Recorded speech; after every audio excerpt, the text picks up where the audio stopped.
Always appreciate a Friday visit from former Razorback pitcher James Teague, who is with the Teague Law Firm and joins us every Friday on Halftime. James, good afternoon. How'd last week feel after sweeping Texas? Yeah, it felt a little lighter than before, The sun's shining a little brighter, not quite as tired when you get up. It's crazy how that works. Yeah, funny how that works. Starting pitching really was the main reason why they ended up sweeping the series. And I wanted to get your thoughts on the leadership role that the Friday pitcher has on a baseball team. And for Root last week it was Thursday, but there's got to be something different about the guy who throws the first pitch of the weekend.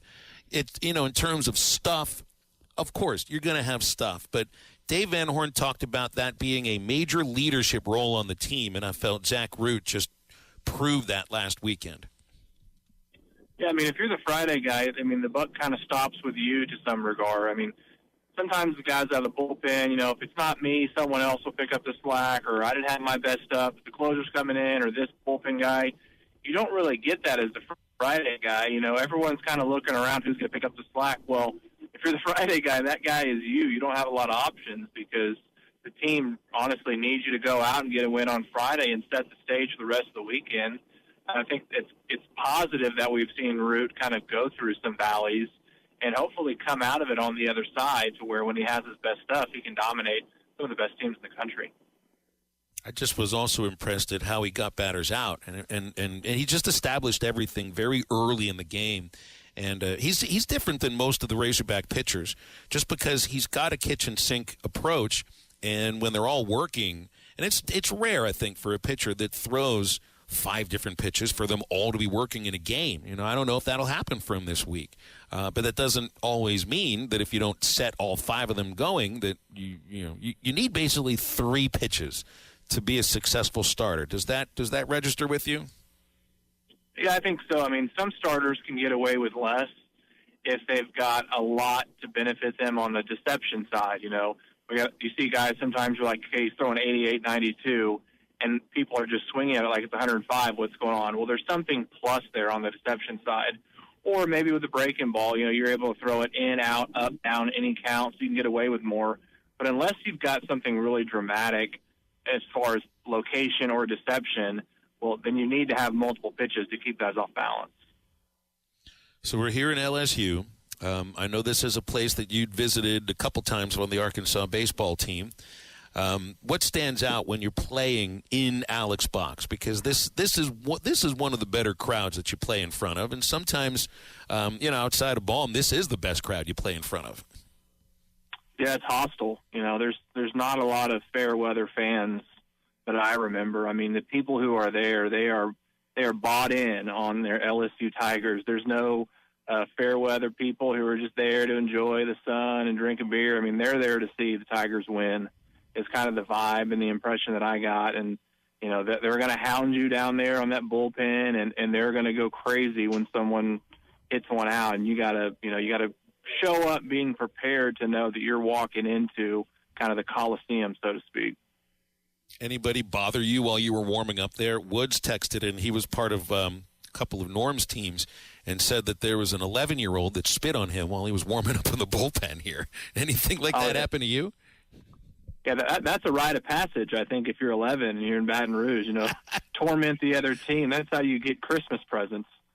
Just the normal stuff. The worst thing is there's not a backstop. So if you're trying to get loose, quick, and you throw a wild pitch, it's going on the field. You're in a direct line to home plate. And so nothing is worse than, the guy that's about to come in just caused the game to be stopped because he threw it so bad the catcher couldn't catch it. That's not the start you need, but it happens. It happens about every game. The Hogs have only won 2 series here ever, 2021 and 2004. Now, I know the last time that you came here was 2016. That wasn't a great year for the Hogs, and the middle game of that series at Alex Box was one of the more memorable games, and not one that you'd want to remember. Of course, that was the Possum game. And where were you when the Possum ran on the field? So I was down in the bullpen. We had a pretty comfortable lead. I think I don't remember who was throwing it. It may have been Zach Jackson. So I was talking to him about this the other day, and we were kind of struggling at the time and trying to figure out where we stand, and then all of a sudden, here comes the possum, and everything turns south. I mean, and really turned south in a hurry. I remember the thing baring its teeth at Carson Shaddy in short center field. And just that to me, it's just Carson didn't know what to do. I mean, what are you supposed to do? There's some wild animal on the field, and you're supposed to wait for somebody else to come out and grab it. But then the thing looked at him and it kind of threatened him. Do you remember that? Oh yeah, I know. And kind of like possums and raccoons. I mean, sometimes they look meaner than they are, but some of them can carry some nasty diseases. You got to be careful about going up and grabbing those things. You hear about armadillos carrying leprosy and whatnot. So I was a little weary to go out there and touch it, but some people are a little more bold, I guess. Well, of course, we had a beaver. I don't even remember what it was, a woodchuck. We even brought it up a couple days ago. Where there was a balm in the third base stands a couple years ago or 3 years ago, and somebody grabbed it, and you had to get a rabies shot. You never quite know with these things. But then again, James, I mean, I've seen Dave Van Horn grab a black snake that was in the dugout, throw it in a ball bucket, and then throw it out in the lake past right field like it was nothing. So it's not anything I would do. Yeah, no, me either. We fished at that pond behind Baum. There's plenty of snakes and critters around there. But I'll tell you, to this day, when I see it, I mean, I firmly believe that there was something with that possum that actually led to the demise of our 2016 season. Firmly believe that. There's kind of more to that story we don't have to get into today, but I will tell you, every time I see a possum now, I'll look away. If I'm driving, there's one crossing the road, I'm looking away. I'm not looking at it. I'm not gonna, the superstition kind of lives on, so to speak, from that day, even to the present time.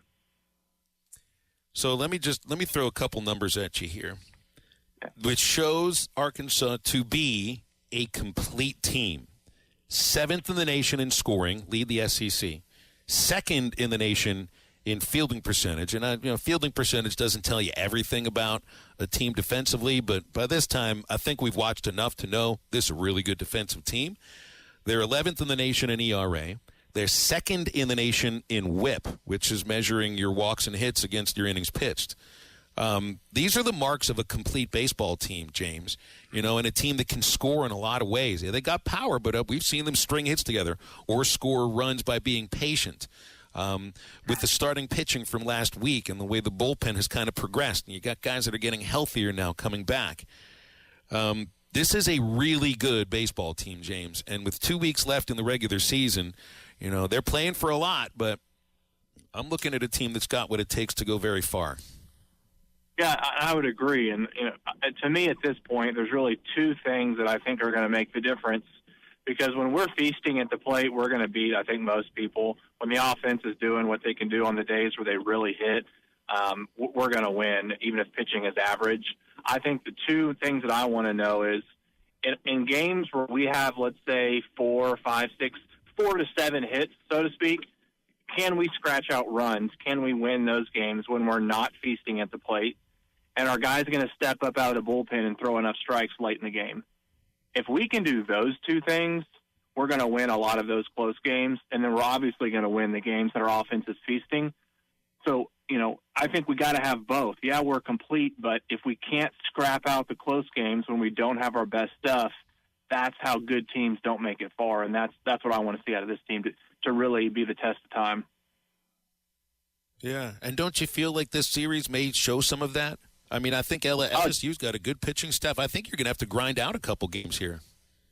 Yeah, to me, that's the thing that kind of separated LSU. They obviously had the talent and they had the, kind of the swagger or whatnot, but they just found ways to win games. They were really gritty and hard to make go away, and they would get in a rhythm, and it'd be 8th inning, and they score 4 runs. You look up and you're like, how did we get here?